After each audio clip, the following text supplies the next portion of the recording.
Red tide is used as a catch-all term for algal blooms that have a negative effect on the environment. While not all algal blooms are bad for the environment, those caused by dinoflagellates are harmful and therefore abbreviated as HABs. Algal blooms occur when algae quickly amass in a body of water far past their usual amount, which is the cause of the discoloration of the water's surface levels. Around 75% of the species that cause HABs are dinoflagellates, making them one of the most problematic species of algae. HABs harm marine wildlife primarily through two methods: releasing dangerous toxins and decreasing oxygen concentrations. Dinoflagellate algae produce toxins called brevetoxins that harm marine animals via ingestion or through inhalation if the toxin aerosolizes, which occurs when the particles are suspended in the air. The biochemical pathway behind the synthesis of dinoflagellate toxins are not yet well understood, but their effect on the health of both humans and animals are evident, with more than 60,000 cases per year with a 1.5% death rate, with long-term effects of exposure still being studied. HABs occur when the concentration of algae increases in a particular water source due to an increase in the nutrients the algae feed on to survive. The main nutrient compounds that support the growth of HABs are those containing nitrogen and phosphorus. Eutrophication, or the disproportionate increase in nutrient density in a body of water, has long been a proposed cause of red tide. While wastewater has been sufficiently cleaned by sewage treatment plants before it re-enters the ocean, it still contains an excess amount of nutrients like nitrogen and phosphorus due to human and animal waste, as well as food, soap, and detergent.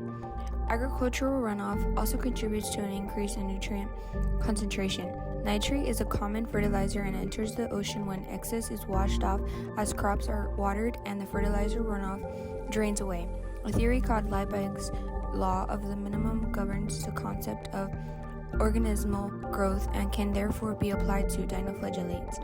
Much like a limiting reactant in chemistry, an organism can only grow as much as a component necessary for growth that is least available will allow it to.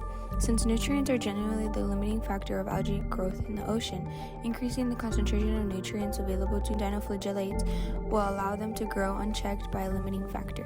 An endotoxin made up of a lipid and a polysaccharide is produced within the membrane of a dinoflagellate cell and released when the cell dies and ruptures. These brevetoxins change the membrane potential of a cell. To understand membrane potential, one must first understand that electric forces will cause a positively charged particle to be strongly attracted to a negative charge and strongly repulsed by a positive charge. This means that it will take more energy to separate a positive particle from a negative charge and force a positive particle close to a positive charge. This energy is stored in the positive particle as potential energy. Therefore, the electric potential near a positive charge or far from a negative charge is high and low in the opposite situations. This electric potential also increases with the magnitude of the charges. The difference between the electric potential in two locations can be measured as voltage. Membrane potential relates to the relative concentration of negative ions inside versus positive ions outside of the cell's membrane. Nerve cells will generally have high concentrations of anions within the cell and cations outside of the cell, specifically Na+ ions. The difference in the electric potential between the inside and outside of the cell's membrane is measured in voltage. Some channels within the neuron's membrane that function to let ions in and out of the cell open and close in response to changes in voltage and are therefore called voltage-gated ion channels. Brevetoxins interfere with the ability of voltage-gated sodium channels to function normally by binding to the alpha subunit of the ion channel, which has the pore that allows ions to enter and exit the cell. This leads to depolarization of the nerve cells, since more positively charged sodium ions are able to enter the membrane and decrease the voltage. Concentration of Na+ within neurons has been measured to be as high as 40 millimolars in response to high levels of brevetoxins. Depolarization of neurons leads to the reduction of a nerve impulse, which releases neurotransmitters after the signal reaches the end of the neuron. Brevetoxins have been shown to cause excitotoxicity, which occurs when neurotransmitter levels rise from normal to dangerously high, corresponding to an increase in intracellular Ca2+ levels. This ultimately causes neuron death, which kills organisms.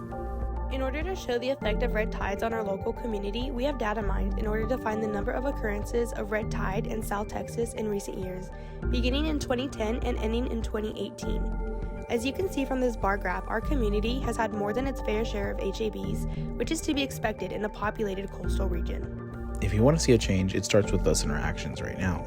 Some actions that we can do are have water responsibility at home in order to reduce the amount of wastewater you contribute. Do not get rid of household or hazardous waste on your sink or toilet.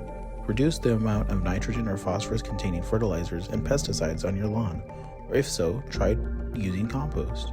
Also garden with native plants that require less products or fertilizer to thrive. In order to minimize human exposure and health risks, subscribe to Red Tide monitoring services and donate to programs dedicated to monitoring when HABs occurred. All these things may seem small, but at the end of the day, it really adds up to make a huge difference.